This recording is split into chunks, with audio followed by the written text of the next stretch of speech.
Now who's the strongest fighter in the world? Everyone knows Goku's the strongest!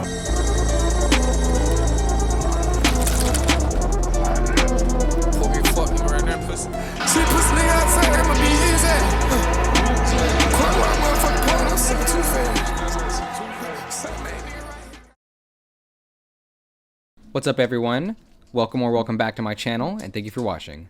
Today, we're going to be going over the rise and fall of Dr. Wheelo, aka Sparking Zero's best, maybe formerly best giant character.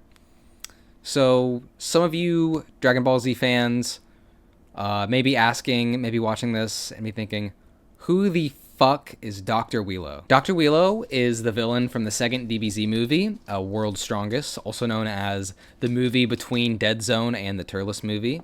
He is an evil scientist. His design is really weird. It kind of looks like H.R. Geiger-esque. It's surprisingly not the only xenomorph adjacent android in Dragon Ball. But we're not talking about H.R. Geiger or any of this other OG Dragon Ball stuff today. We're talking about Dr. Wheelo. I only really felt the need to introduce Dr. Wheelo because he's such an absolute, like, nobody character. He was just absolutely inescapable during the early months of Sparking Zero. It's like if Marvel made another fighter and Dupe, Wolverine's burnout jellybean friend, was a top tier and made Zero May Cry look like a scholastic book fair. Yo, my guy, I'm sorry. I would like to formally apologize for what I have to do. You should be fine. You gonna be alright? As with the tale of all empires, we must start at the beginning. Sparking Zero released on October 7th, 2024. I remember the beginning pretty well, as I was cooped up with hernia surgery and had all the time in the world to play Sparking Zero. That was actually pretty sweet. There was a lot of characters that shook out to the top in terms of usage at first. Not everyone was a day one Dr. Wheelo fan like ya boy. Dude, I remember people thought, Dr. Wheelo! Holy shit, dude. The one Dr. Wheelo fan is going crazy. I don't have the character data for top 100 usage. I'm sure there's a clip of it lying around somewhere. But I can assure you, in the first month or so of the game, Dr. Wheelo was nowhere near top 100. In a game with about 182 characters, it's pretty bad, but it's not the worst thing in the world. But it does put you pretty low on the list. Grade 8 Vegeta was, to me, a lot more common at the beginning. I think because a lot of people got stuck on the story mode level with Grade 8 Vegeta, that makes you think he's a total... It makes you think Grade 8 Vegeta is a total badass, and then when in reality that boss is super buffed compared to the playable character.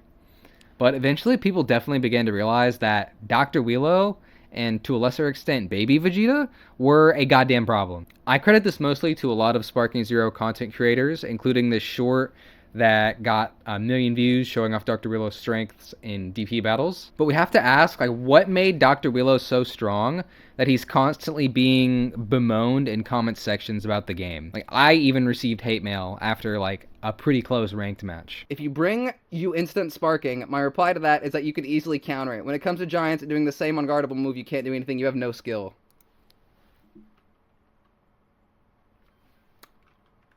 Learn. For starters, Wheelo's DP cost compared to what he offered was pretty insane. 4 DP for a character that lives forever, nobody knows how to play against, and also shits out damage like nobody's business. That's a hard bargain to beat. His charge attacks do a ton of damage. His Ki Blasts are super solid as well. I'm sure a lot of you can sort of smell the elephant in the room, so I'll go ahead and mention it. The most egregious thing for a lot of people about Wheelo and other giant characters was this unblockable shoulder bash that was exclusive to giants. For whatever reason, the developers decided to make this an unblockable. So if your opponent had sparking, you were pretty much screwed. You're watching a 30-second cutscene of your character getting front shots from Dr. Wheelo or Baby Vegeta. If your opponent didn't have sparking, you could perception the shoulder bash, but that would require you to expend 1 Blastock for a tiny sliver of meter that the giant character was using, so it wasn't really a solid trade at all. If they did have sparking, just forget about it, because they can just spam it, though. You're just screwed. It's not even a don't let him get sparking situation, because Wheelo has an instant sparking that he can just use to get sparking immediately. So yeah, Wheelo sounds pretty bad to play against, right? He has an unblockable dash, an unblockable super move. His stat costs for his DP cost were insane. Not to mention, if you let him get sparking, he was hitting you with a Metal Gear Solid 4's cutscene worth of the same attack. But let me remind you of what Dr. Wheelo was up against.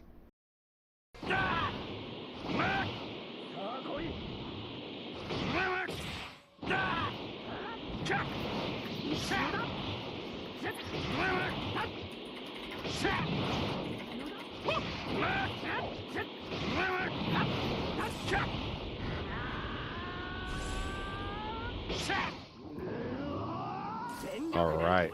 Again, this fucking activation. I don't know, man. Hylia looks like...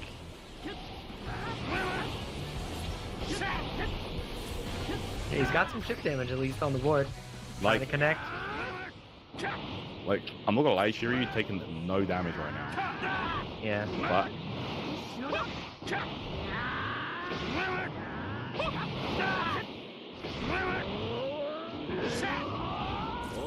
Yeah, so the state of the game at the time was pretty dismal. It was pretty bad.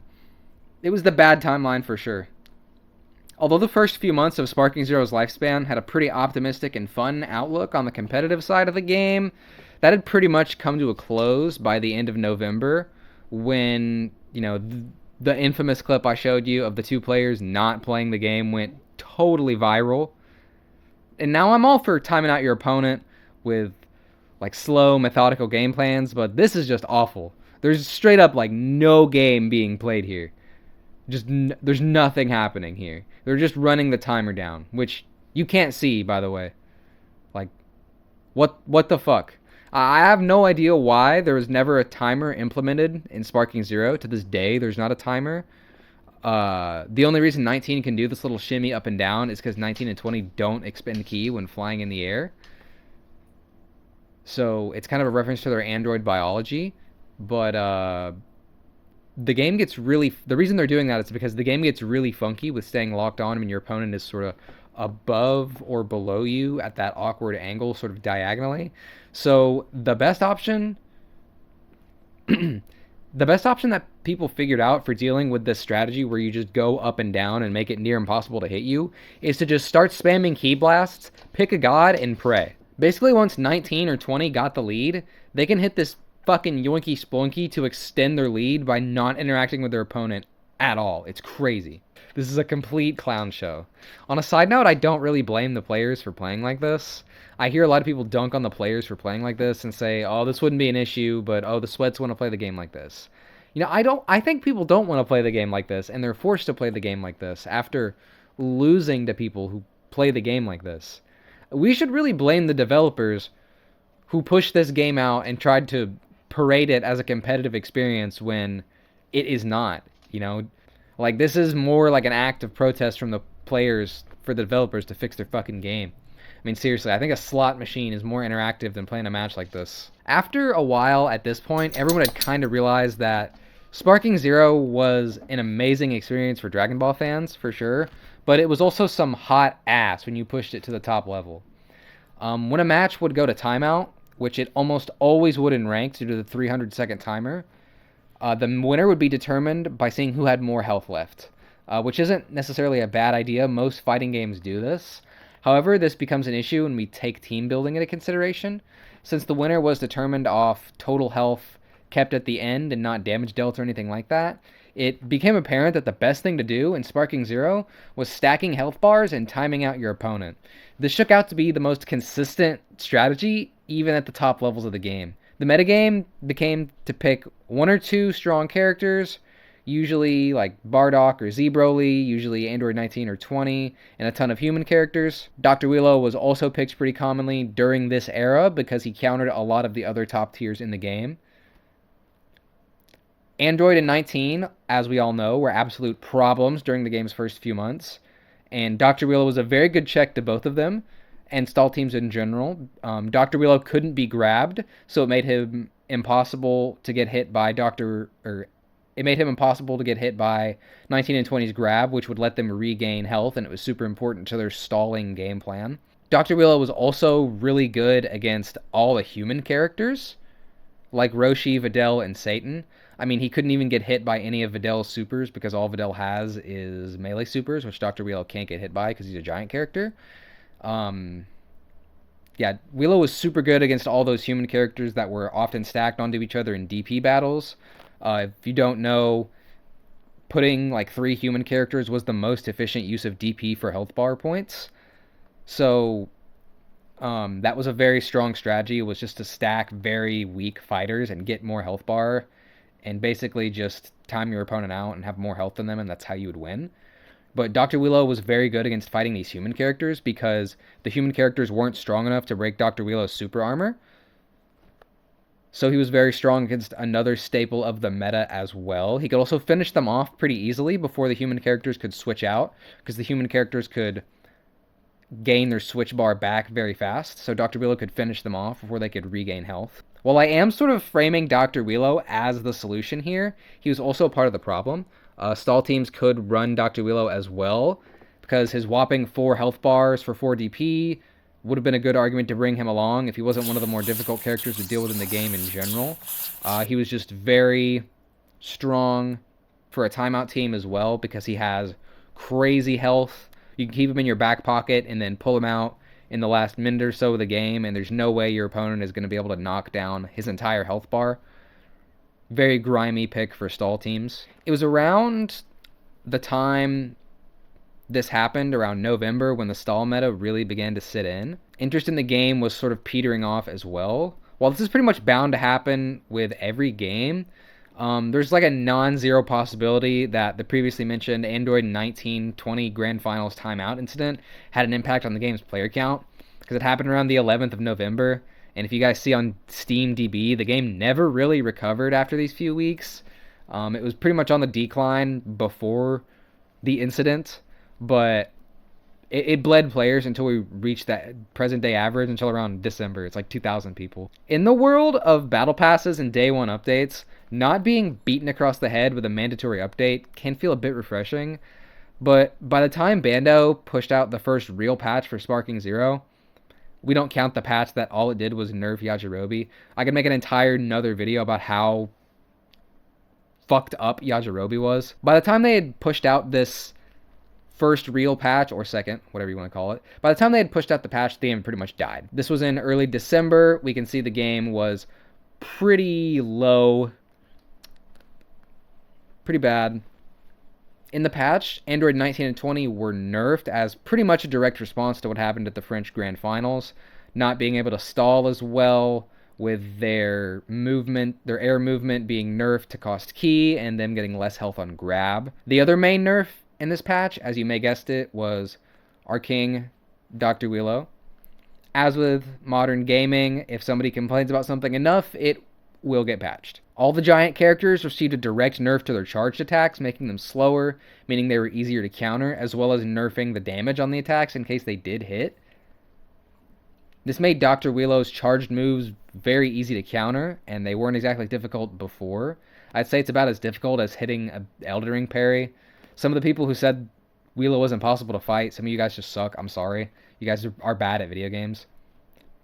In addition to this nerf in Giants in general, Wheelo also received a targeted nerf that reduced his health, chopping a health bar off, meaning he would now start with 4 health bars instead of 5. Dr. Wheelo's massive health bar was a huge reason he was picked, and this combined with the shoulder bash nerf that made it blockable, making it less of an oppressive option, and his further reduced damage output meant he really struggled to dominate in the same way that he previously had. You don't see Wheelo picked as much anymore for these reasons. I think even before the nerf, good opponents could deal with Wheelo pretty easily.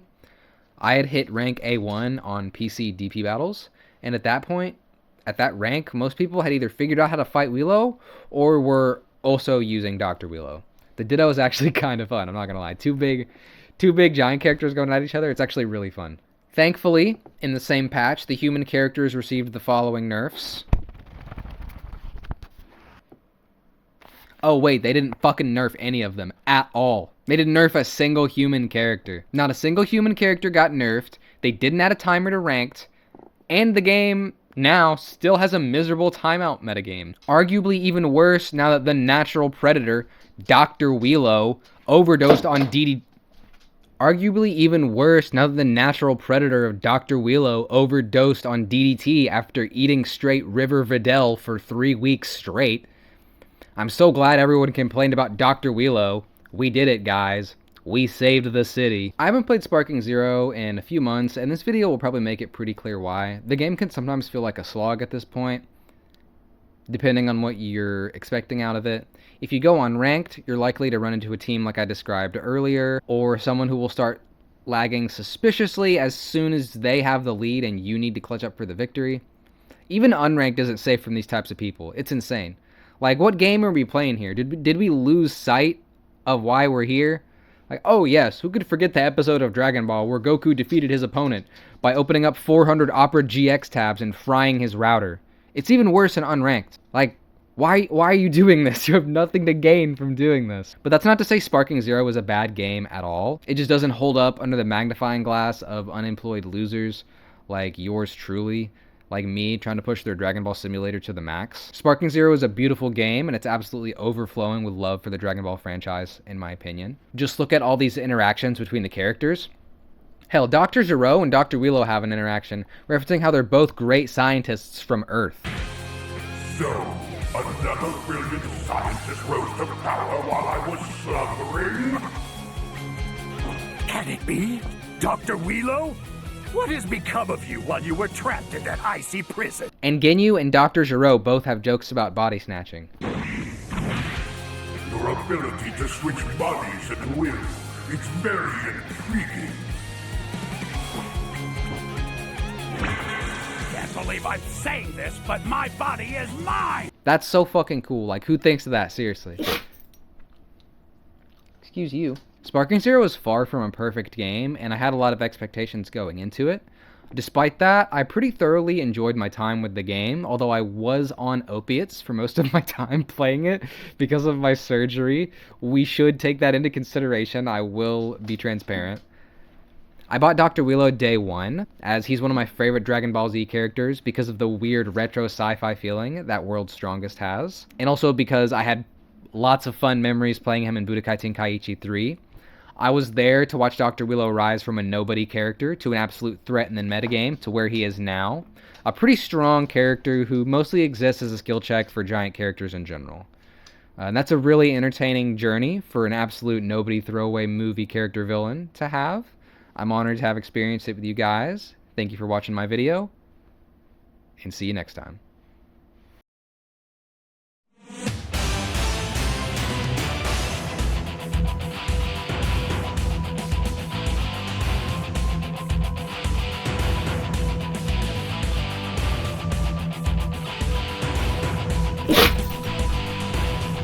Excuse you.